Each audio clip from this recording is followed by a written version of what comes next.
YouTube is making a pretty significant update to YouTube Shorts, and there are a lot of people who are super confused and they don't understand how this is going to impact their channel. You might be one of them. I'm Nathan with Channel Makers. Let's break this down and make it clear to you exactly how this is going to impact your channel going forward. So as of March 31st, 2025, YouTube is going to be implementing a new Shorts metric, which is views. Now you might be thinking to yourself, haven't we been able to see the views metric on YouTube Shorts? And the answer to that is yes and no. YouTube has been using this views metric, they call it engaged views, which is basically saying someone has to watch a certain number of seconds or a certain percentage of your short before it counts as a view. Now, rather than just having this engaged view metric, they are also adding just a plain views metric, which is saying as soon as the short comes across someone's feed right onto their screen, the very second it happens, that will count as now a view. So we're not leaving the engaged view metric behind, we're actually just keeping that and now adding this secondary metric. It's very similar to how people would look at impressions on long form videos. So now on YouTube Shorts, you have views and engaged views. It's important to know and understand the distinction there. Now, one of the biggest questions people are having is how is this going to impact YouTube Partner Program eligibility? And the answer is it's really not, unless you misunderstand what the new metric does and what it means. So the YouTube Partner Program eligibility is still based on the engaged view metric, that old metric, and this new metric, the new views metric, has nothing to do with YouTube Partner Program eligibility. So the eligibility requirements still stand. For the early entry into the program, you need 1,000 subscribers and 3 million public engaged Shorts views. Now for full monetization, you need that 1,000 subs and then also 10 million public engaged Shorts views. So it may seem a little bit confusing, and I can understand how people are misunderstanding this. So basically the new number really means nothing. It's all you need to know. You just need to still worry about those engaged views. YouTube is going to make it really easy for you to view both of these metrics in your YouTube studio, and even under advanced mode, you can compare them side by side.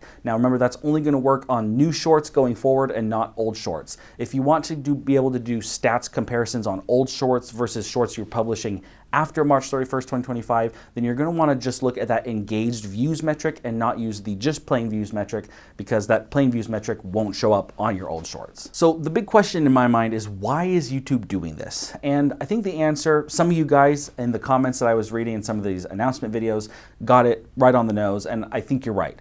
YouTube is looking to play a game with other social media platforms.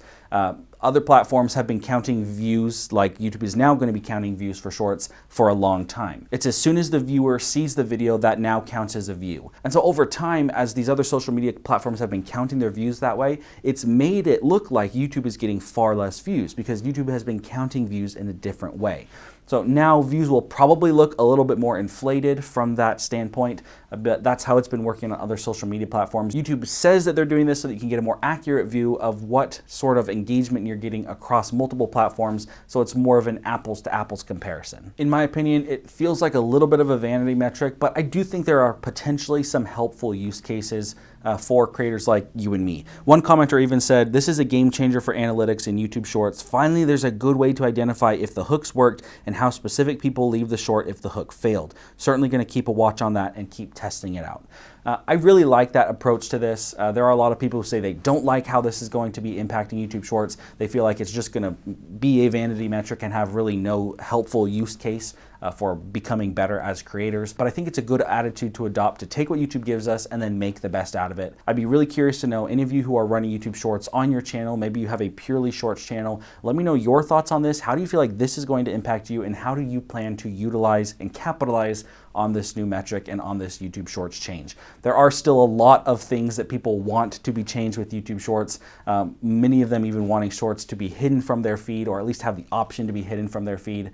But overall, I think that we're working in the right direction, and that the fact that YouTube is even working on new features is a good sign that hopefully we can get some of those other features here in the future. If you have any other feature ideas or requests for YouTube Shorts, I'd love to hear those down below too. Thanks for watching this video. I'm Nathan with Channel Makers, signing off.